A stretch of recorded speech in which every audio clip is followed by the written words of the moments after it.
It may have been the greatest army of all time, conquering and controlling an empire that stretched across the ancient Western world. It was ruthless, disciplined, and feared by all, not just by its enemies, who died in their millions, but by its own emperors, who often paid the price of the army's wrath. And yet, these soldiers were builders as well as destroyers, helping to spread a culture that became the bedrock of Western civilization. What was it that made this army so dominant? How was it able to rule and reshape the classical world? And why did it eventually fall? This is the story of the Roman war machine.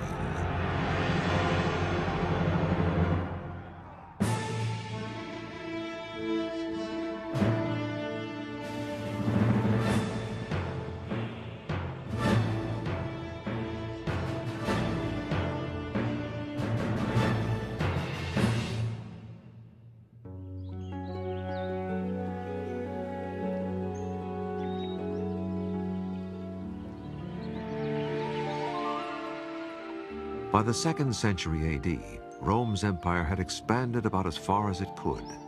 Now it was time for consolidation. The Roman army, instead of plundering and butchering new territories, turned around and did the opposite. It started building them up. Where they had destroyed, the legions created. Because the army was the first Roman presence in a new land, the soldiers had to be able to build their own forts and defenses. And so, each legion had its own architects, surveyors, and engineers. The soldiers themselves provided the ready manpower, and some of their work has lasted 2,000 years. We tend to be very arrogant in the late 20th century and think that we have invented wonderful methods of building, but we shouldn't underestimate the Romans as engineers. They're great as soldiers, but they are supreme as engineers. With that engineering skill, soldiers were sometimes put to work on civilian projects during the long periods of peace after Roman conquest.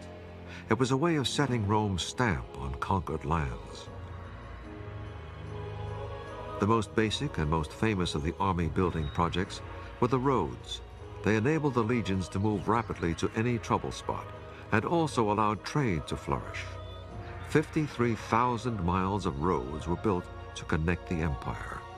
All roads really did lead to Rome.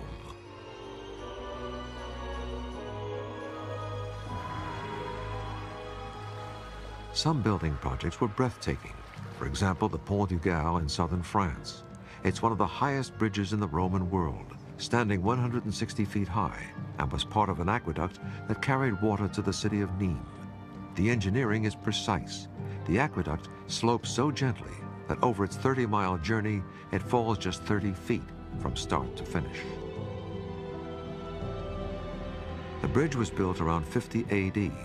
By then, the Romans already knew how to build something this big without even using mortar. The lower part of the bridge is built with these big stone blocks. Some of them weigh 6 tons, which is really impressive. And in this case, I mean, if you use big stone blocks like that, you don't necessarily need mortar, because if the stones are perfectly cut, they're heavy enough. And we know that they floated the stones up on rafts towards the bridge itself, and then afterwards they could raise the stones. They had all sorts of systems, such as winches, pulleys, and hoists, and so on.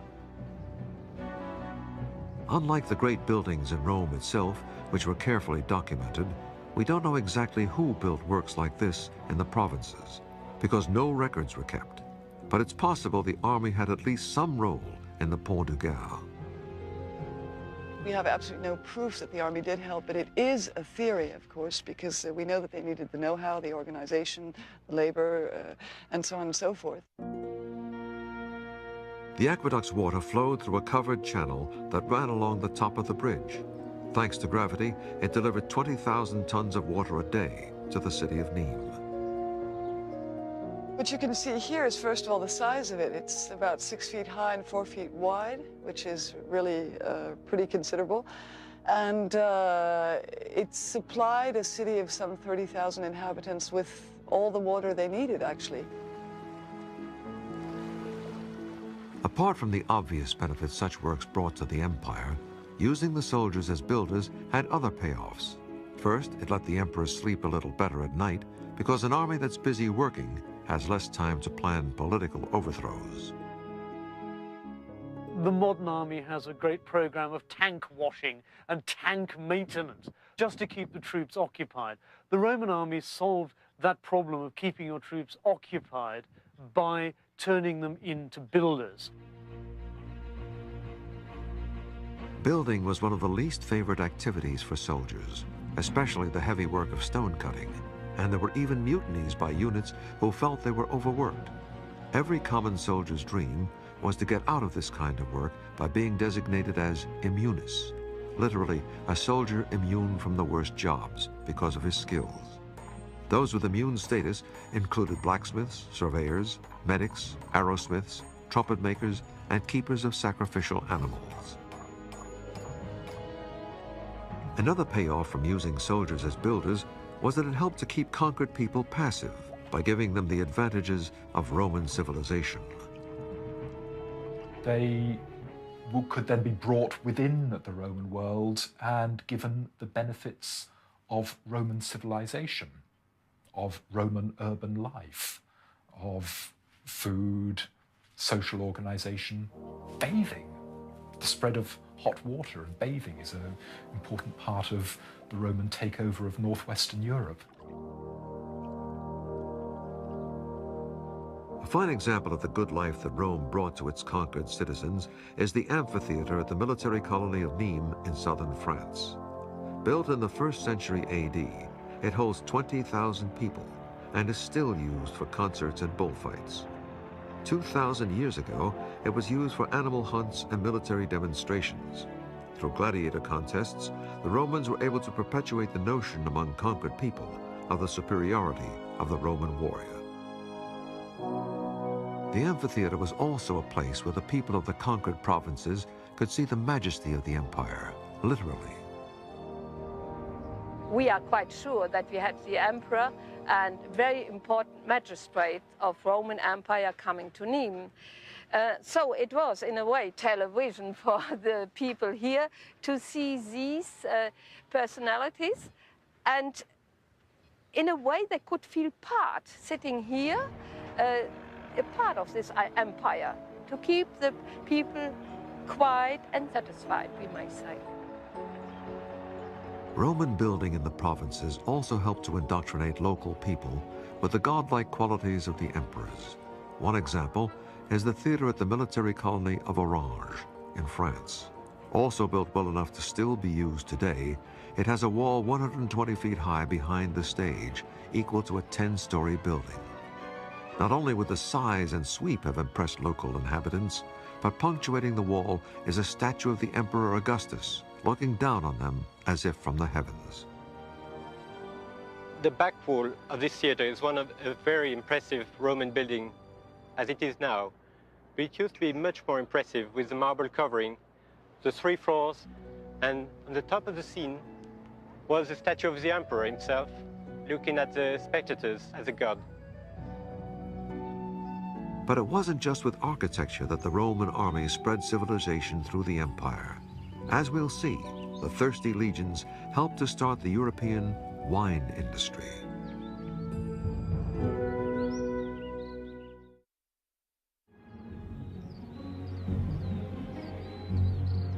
Whenever one raises a glass of French or German wine, there's an unconscious toast to the Roman army, because it was the soldiers who made some of the first plantings of vines in many of the great wine-growing regions of Europe.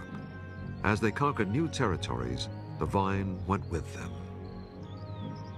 The Romans did bring vines to France, and the Roman army was part of that process, as they were instrumental in bringing other crops and other aspects of Roman culture into Western Europe. It's not surprising the army planted vines, because each Roman soldier was given an allowance of 2 pints of wine a day. It's quite true that the Romans couldn't live without wines. It was part of their culture, it was part of their civilization. And being abroad, if I may say so, they came over here, the very first thing they wanted to do is to make sure that they could get their favorite elixir over here. as it was certainly quite a problem to bring it in those old potteries. Before the Roman invasion, wine in France was so rare and so prized that the natives of France, the Gauls, paid Italian merchants the price of one slave for one large container, an amphora of wine. Until the Romans, winemaking in France was probably restricted to the area around the Greek colony of Marseille in the south.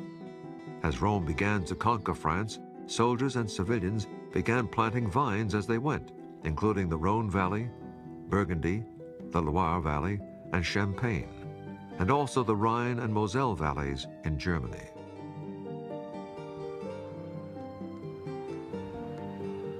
In the Champagne district of northern France, Roman occupation may have helped the champagne industry accidentally in a different way. Below the surface of the Champagne region, about 75 feet underground, there are more than 100 miles of cellars dug from the chalk.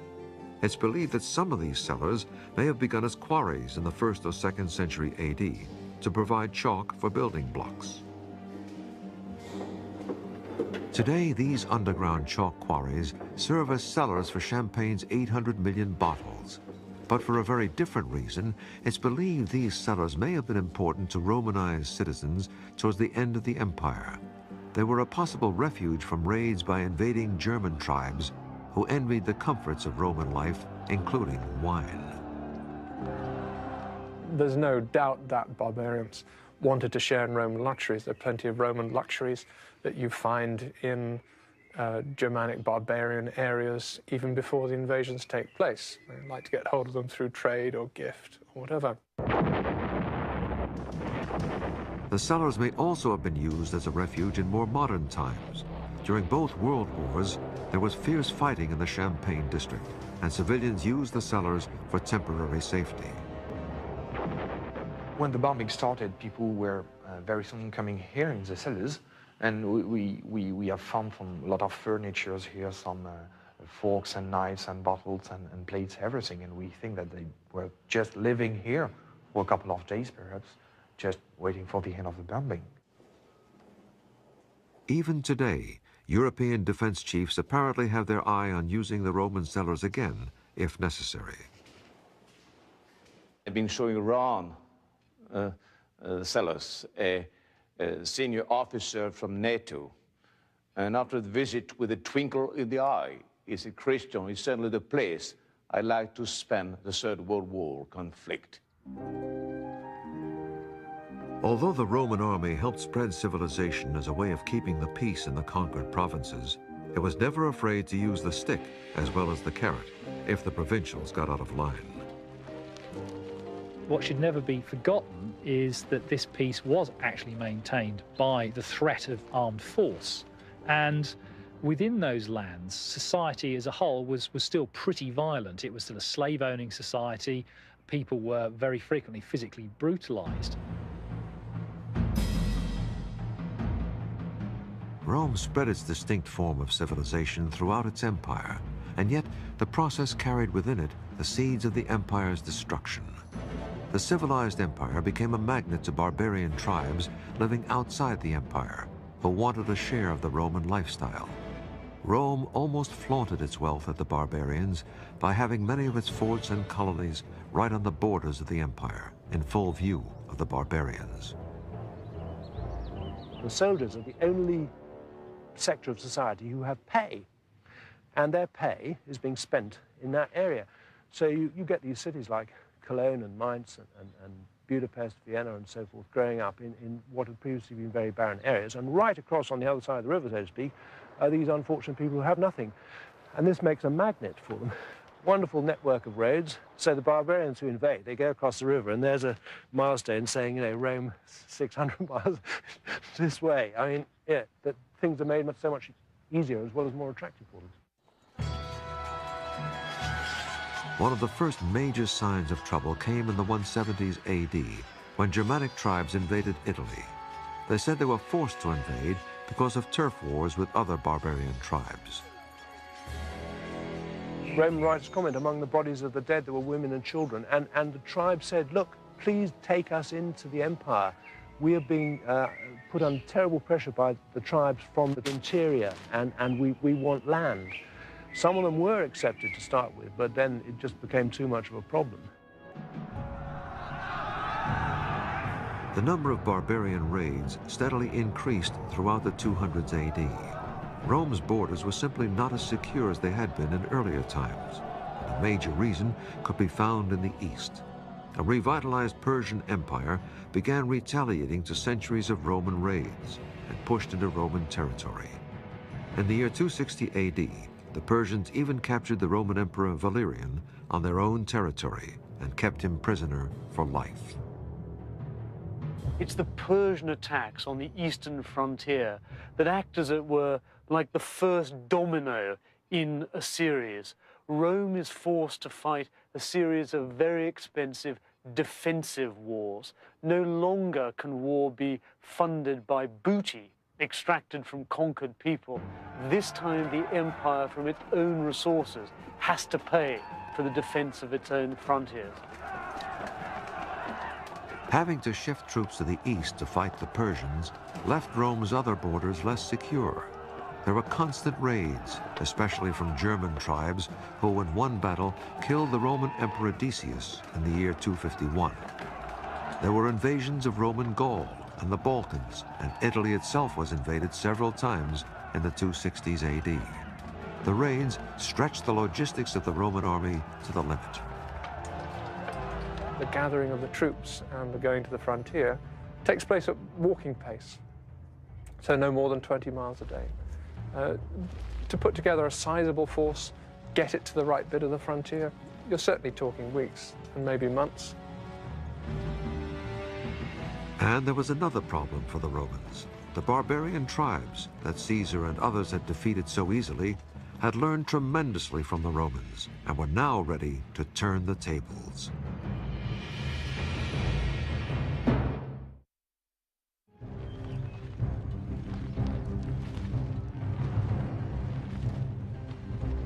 When Rome was building its empire, its ruthless and disciplined army was almost unbeatable against the often disorganized barbarian enemies.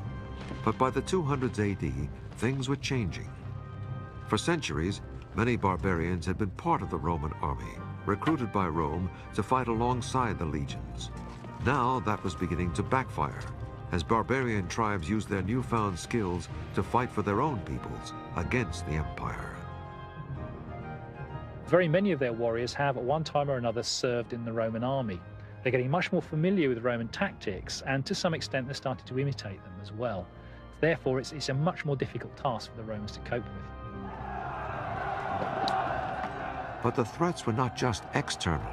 The Roman legions, now under great pressure, turned to fighting with each other throughout the 200s AD, each wanting to put its own candidate on the emperor's throne. The infighting was so great that more than 30 different emperors were proclaimed in a period of 50 years. Very many soldiers were killed unnecessarily, huge amounts of treasure were wasted, and the destruction, which may have been quite localized within the empire, reduced the economic capacity of the Roman world to sustain the army which defended it. So in a way, the army, to some extent, cut its own throat.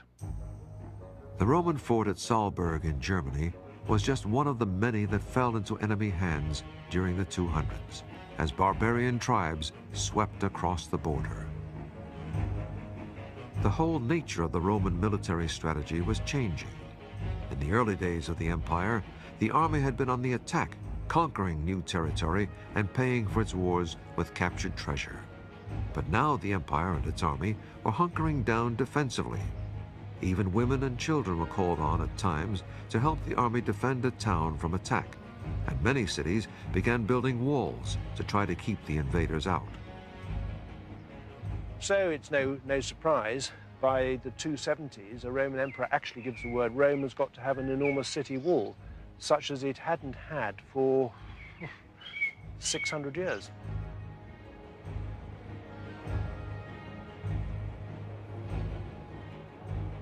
The style of forts was changing too. At the height of the empire, forts were often built in open ground to allow the army easy access and domination of the area. But by the late 200s, Roman forts like this one at Porchester in southern England were designed much more defensively, with many more towers for artillery and archers against barbarian attack. In this case, raids by Saxon fleets. The importance of this fort is that it symbolizes a fundamental change that overtakes Roman military strategy in the 3rd century. The big D-shaped bastions behind me represent a shift from an offensive to a defensive posture. What this fort symbolizes, I think, is a change in an empire that's go-getting, that's aggressive, that's prepared to move out and expand, and rather change to an empire that's back on its heels, that's defensive, that's preparing not to expand, but is sitting and preparing to fight for its survival. By the late 200s AD, it looked as though the empire might be finished. But from the revolving door of changing emperors emerged 2 strong leaders who put the empire back on a solid footing. The first of them was Diocletian. Diocletian is certainly one of the most capable emperors. Remarkably, he rose up from a peasant class to rule. This in of itself is a tribute to the army as a means of social advancement. Diocletian rose up due to his skill as a soldier and as a commander. He transferred this skill into a reorganization of the empire. When Diocletian became emperor in 284, he restored the dwindling army to its former size, about 400,000 troops. He also turned the emperor's job into a committee. He appointed 3 other emperors, and the 4 of them, called the Tetrarchy, ruled the empire jointly. After Diocletian retired voluntarily, the Tetrarchy system fell apart from internal bickering, and then another strong soldier emperor, Constantine, took control. In 312, he won power in a pivotal civil war battle outside Rome. Although badly outnumbered, he won after claiming to see a vision of the cross in the noonday sky and hearing the words, "Conquer by this." Once he became emperor, he made Christianity the official religion of the Roman Empire.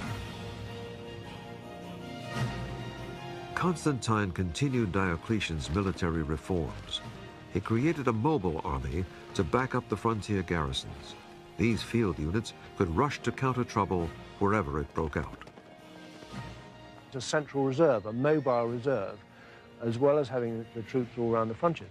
Now, this was something which the Romans should have had before. If that had been in place in a serious way at the beginning of the 3rd century, they would have been able to react rapidly. As it was, to send troops from the northern frontier to the eastern frontier or vice versa, it just didn't work. Constantine also created a new capital for the empire, moving away from Rome in the year 330 to the new Christian capital of Constantinople, now known as Istanbul in Turkey. This was a sign that the wealth and power of the empire were shifting to the east and that the Western Empire was heading for decline. Sadly, the new stability that Diocletian and Constantine had given the army and the empire largely died with them. The middle 300s AD saw a return to civil wars between the legions, each one wanting its commander to be emperor. Civil wars had the effect of weakening not only the army, but the economy too. Roman writers spoke of many farms lying waste. The peasants have been frightened away, or the peasants have been conscripted into the army, or the peasants have run away because they don't want to go into the army, or because they have no money to pay taxes and they fear the consequences. The constant civil wars also had the effect of creating rampant inflation throughout the empire. Every time there's an attempt at becoming emperor, successful or otherwise, enormous numbers of extra coins are minted and distributed as a reward to the troops. When you get such an enormous number of coins in circulation, clearly prices shoot up. Basically what happens is people start losing confidence because this denarius is supposed to be silver, and they gradually put in more and more non-silver into it until by the latter part of the 3rd century, the so-called denarius has perhaps 2% silver in it.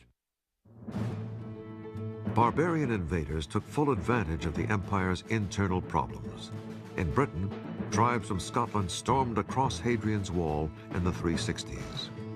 On the European mainland, German tribes were threatening, especially the Goths, who came from near the Black Sea. They were being driven from their homelands by fierce, bloodthirsty nomads, the Huns from Central Asia. To escape the Huns, the Goths begged for refuge inside the Roman Empire.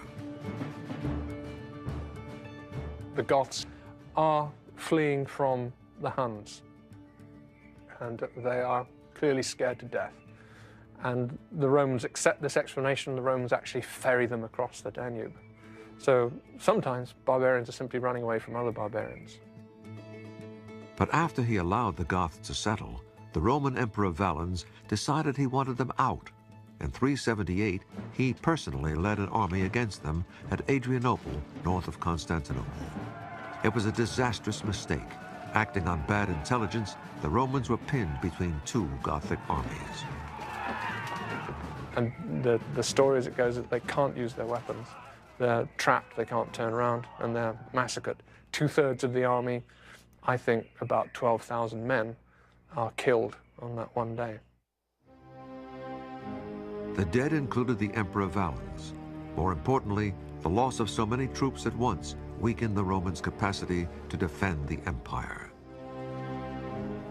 Because at Adrianople so many very important regiments were destroyed, the Roman army was never able actually to replace them in terms of either quality or quantity.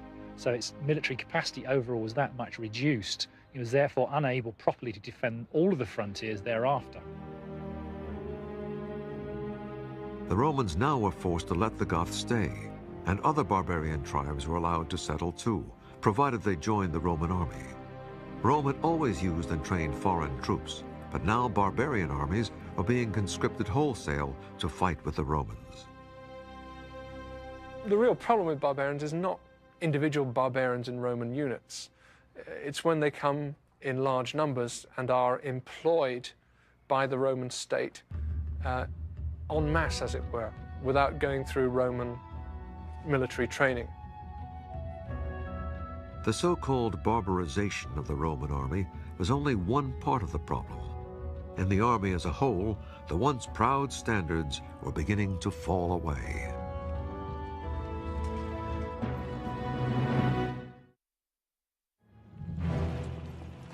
Making war costs money. That's true today, and it was true for the Roman army. As the Roman Empire's economy weakened under the weight of invasions and civil wars, some sections of the Roman army could no longer afford to train and equip their soldiers as well as before.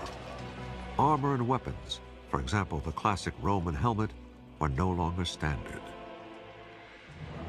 They didn't have the technology, because technology means money, and money was short. So they just used what they could. And with this sort of thing, you just hammer out two halves like an Easter egg and then put them together with this. So basically, although you're trying to keep to a standard of design, the actual technical ability of them produced this. In some cases, the Roman armor of earlier times, like chain mail or segmented armor, gave way to cruder examples. The links of mail are difficult to produce. They were mostly riveted. So we got to this sort of period where these blokes were finding alternatives to mail and the plate. So stamping out or cutting out small links and basically sewing them together with leather will produce something that's basically stab-proof and hack-proof for a limited military engagement. Archaeological evidence found in the frontier forts suggests a decline in standards. It doesn't matter whether it's the quality of the currency, the jewelry, the armor, the style of the buildings. It's all becomes rougher and cheaper as the centuries wear on. It's no great surprise, I don't think, but it's just reflecting, really, what is happening in Rome. As the Western Empire began to slide, recruitment for the army became much more difficult. The minimum height requirement was lowered from 5'8" to 5'5". But service, once considered an honor, was now often avoided at almost any cost. People cutting off their thumbs to render themselves ineligible for military service, and all sorts of things, cases of this evading military service, but not just by the individuals concerned. The big landowners don't want to lose their labor supply, so they use all forms of influence and graft and everything to keep the recruiting officers off their estates. For many Roman citizens, it wasn't just the desire to avoid conscription. There was a feeling that they might be better off if the barbarians did take control. There was a general disaffection and an unwillingness of people to serve in the army, and frankly, less and less interest in the survival of the Western Empire. People were often quite happy to live under the rule of a Germanic prince because he was perhaps more capable of defending them, and also the taxes were probably lower. So the empire consequently fell apart. The Western Empire was declining the fastest, and in the year 395, the unofficial split between East and West became official, with the West and the wealthier East ruled by separate emperors. This move hastened the decline of the West by lowering its ability to defend itself. In the late 390s, the Eastern Emperor effectively managed to steal a large number of the Western Army's best regiments to replace many of those, I guess, that were lost at Adrianople. And this left the West really very vulnerable thereafter. Also in 395, the Goths living inside the empire revolted under their leader Alaric. They raided Greece, then moved north and raided northern Italy. About the same time, other Germanic invaders, including the Vandals, poured across the Rhine, sacking the city of Trier and sweeping into Gaul. In 410, Alaric and his Goths sacked Rome, something that hadn't happened for 800 years. It was an omen for the West. The Goths then left Italy and created their own kingdom in southern France. Other Germanic tribes took over large parts of Spain, and the Vandals captured North Africa, including Carthage. Britain was surrendered in the year 410, with the emperor telling Britons they'd have to defend themselves. By the mid-400s, the Western Empire was on the verge of collapse.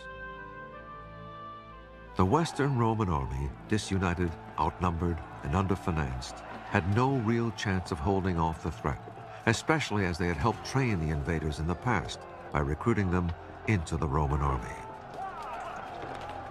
And these people come over, serve under Roman orders, but then very often they take off back again. And therefore they've learned a lot, not only about techniques and so on, but I mean actual military intelligence. They know where to attack if they come back on the other side. The big example is Alaric. Alaric the Visigoth, the chap who actually captures Rome in 410. He had been off and on serving under Roman orders for a good many years before he does this. Despite their name, barbarians, the invaders were not out to destroy the empire. On the contrary, many wanted to live the Roman lifestyle. Everywhere, the wealth of Rome is acting like a magnet. And the barbarian groups across the frontier are organizing themselves to start preying on that wealth. The Roman Empire has created a rich territory, and the barbarians, like the mafia in the 1920s and 30s, are organizing to exploit it. In fact, the Romans and their invaders were still prepared to join together to fight a common threat. In the mid-400s, that threat was Attila the Hun. The Huns had already created their own empire in Germany and began making raids into both Roman empires, East and West. The roads are truly ferocious. They go all the way from the gates of Constantinople, Istanbul, as now is the gates of Paris, east to west, and also to Milan in northern Italy. The Huns' policy was to destroy all in their wake.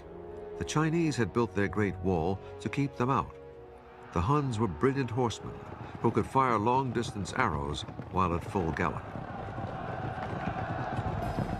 To slow the Huns' advance, the Romans had to rely on other barbarian warriors already within the empire. In 451, on the fields of the Champagne district, Attila's army was met by a so-called Roman army, made up of Romans, Burgundians, Franks, and Goths, who fought Attila to a standstill. The 5th century is actually about one group of barbarians fighting another group. Sometimes we call them Romans, sometimes we call them Goths and Vandals. In a sense, we lose sight of a force that can be clearly labelled Roman. So to talk about the defeat of the Roman army, in a sense, is to make this process more clear-cut than it actually was. Attila then raided Italy, but was bribed to leave.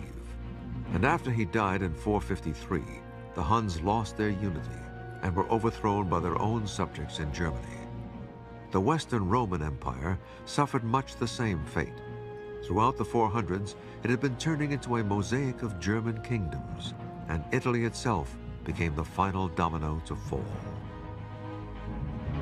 In 476, the last Western Roman emperor, Romulus Augustus, was forced by the Goths to abdicate. The Western Empire was gone, but the Roman army and its influence were not.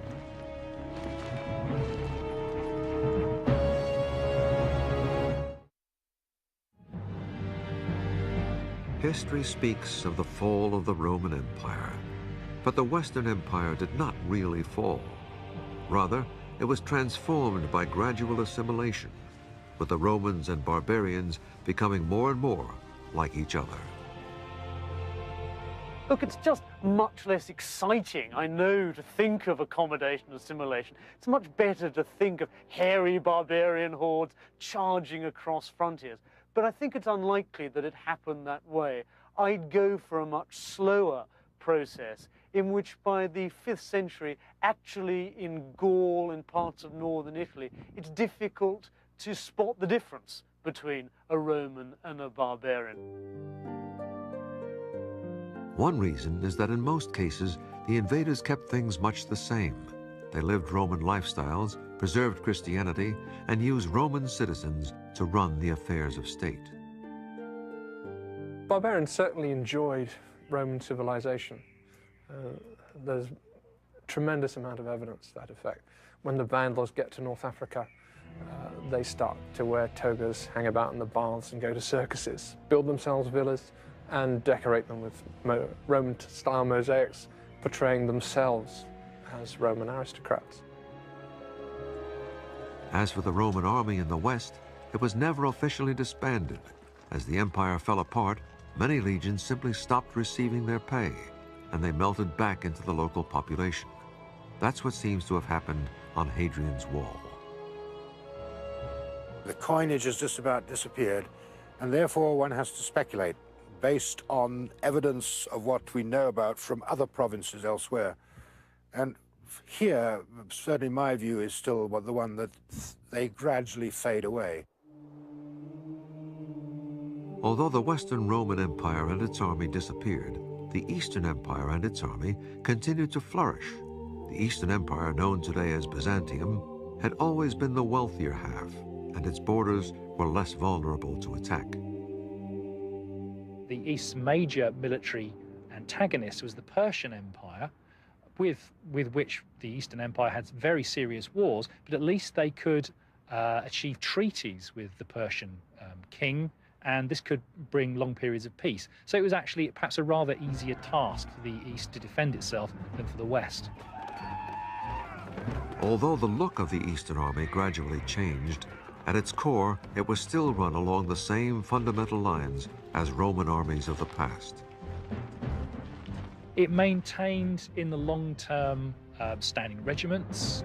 It also maintained the disciplinary system, the command structure, the logistical system, and so on. It was the professional nature of the Roman army which lasted, at least for some centuries, into the Byzantine period. In fact, in the 500s AD, the Eastern army briefly reclaimed several provinces of the old Western Empire, including Italy and Northern Africa. Although it gradually changed, this army maintained Roman discipline and tactics until the Byzantine Empire was conquered by the Ottoman Turks in 1453. That's a continuation of those tactics all the way through I think, to the fall of Constantinople in the 15th century. The old Roman army is key to the maintenance of the empire in the East for another 1,000 years. The Roman army, in its changing forms, can be said to have won and protected empires for some 2,000 years, from the 5th century BC to the 15th century AD. At its height, it was so efficient that it ruled with a standing force that seems almost tiny by modern standards, about 400,000 men. Louis XIV ruled his rich kingdom, which was nonetheless simply one province of the old Roman Empire, with as large a standing army as the Romans had required to control this vast area from Scotland to the Sahara Desert, to Iraq, to the Black Sea. That is a staggering feat. The Roman army changed warfare forever. It was the first truly professional army, and it introduced concepts of discipline and training that still influence armies today. Its great military successes have always been famous. The name of Julius Caesar has never really been forgotten. Consequently, it formed the obvious model for the armies of the modern nation-states of the West in the 17th, 18th and 19th centuries. Many of our own military traditions are based on at least the way our generals have imagined Rome once was. If Julius Caesar and the other great Roman generals could see a modern army, they'd recognize many similarities, such as discipline, command structure, and logistics. But they'd also notice a big difference. The Roman army at its height was more ruthless with defeated enemies. If the great Roman generals had been running campaigns in Vietnam, if they'd been running Desert Storm, then we need have no doubt at all that Hanoi would have been captured and razed, that Baghdad would have been flattened, its inhabitants slaughtered, any survivors sold into slavery. We like to think of the Romans as civilized, and partly that's true, but the Roman Empire has a hard edge, and that's the hard edge of conquest and of brutality. In front of the Roman war machine lies conquest and blood. Because of that paradoxical mix of ruthless conquest and the spread of civilization, the Roman army's legacy to us today goes well beyond military matters. Much of Western culture is based on the civilization that the Roman army took with it as it colonized Europe. Many Western languages, including French, Spanish, and Italian, are based on the Romans' own language of Latin. Also, Western architecture, coinage, art, and law. Indeed, so much of our modern life can be traced to the spread of the Roman Empire. And that empire was the creation of the Roman army. There would not have been an empire without it.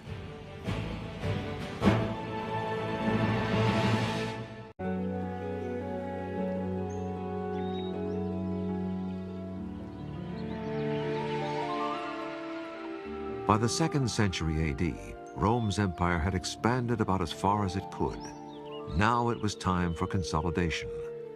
The Roman army, instead of plundering and butchering new territories, turned around and did the opposite. It started building them up. Where they had destroyed, the legions created. Because the army was the first Roman presence in a new land, the soldiers had to be able to build their own forts and defenses. And so, each legion had its own architects, surveyors, and engineers. The soldiers themselves provided the ready manpower, and some of their work has lasted 2,000 years. We tend to be very arrogant in the late 20th century and think that we have invented wonderful methods of building, but we shouldn't underestimate the Romans as engineers. They're great as soldiers, but they are supreme as engineers. The bridge was built around 50 AD. By then, the Romans already knew how to build something this big without even using mortar.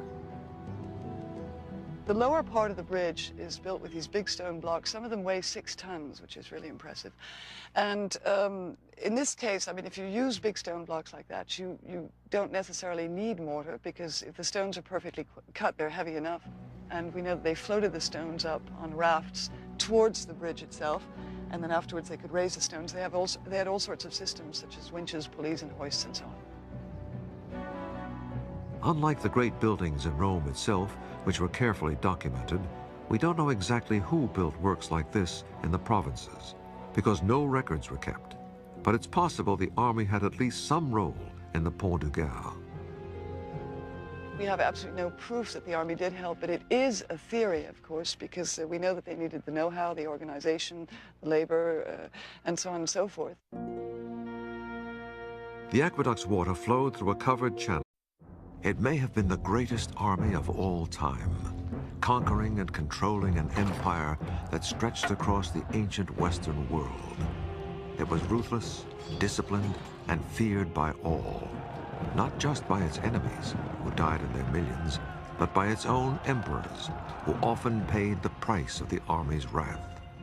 And yet, these soldiers were builders as well as destroyers, helping to spread a culture that became the bedrock of Western civilization. What was it that made this army so dominant? How was it able to rule and reshape the classical world? And why did it eventually fall? This is the story of the Roman war machine.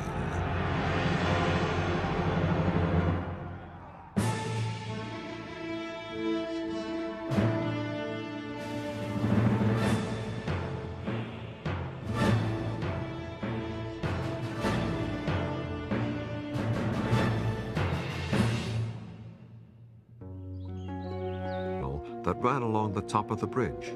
Thanks to gravity, it delivered 20,000 tons of water a day to the city of Nîmes. What you can see here is, first of all, the size of it. It's about 6 feet high and 4 feet wide, which is really pretty considerable. And it supplied a city of some 30,000 inhabitants with all the water they needed, actually. Apart from the obvious benefits such works brought to the empire, using the soldiers as builders had other payoffs.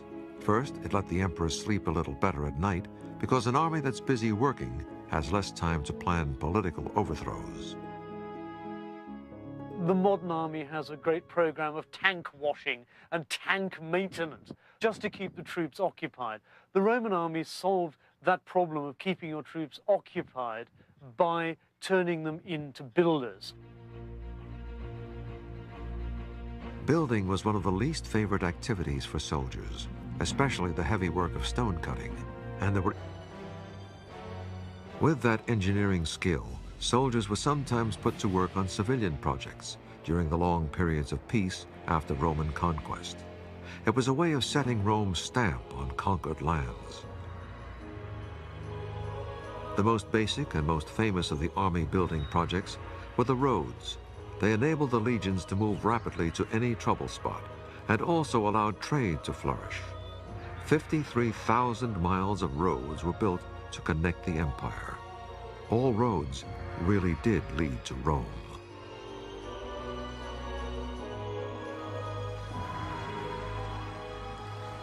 Some building projects were breathtaking. For example, the Pont du Gard in southern France. It's one of the highest bridges in the Roman world, standing 160 feet high, and was part of an aqueduct that carried water to the city of Nîmes. The engineering is precise.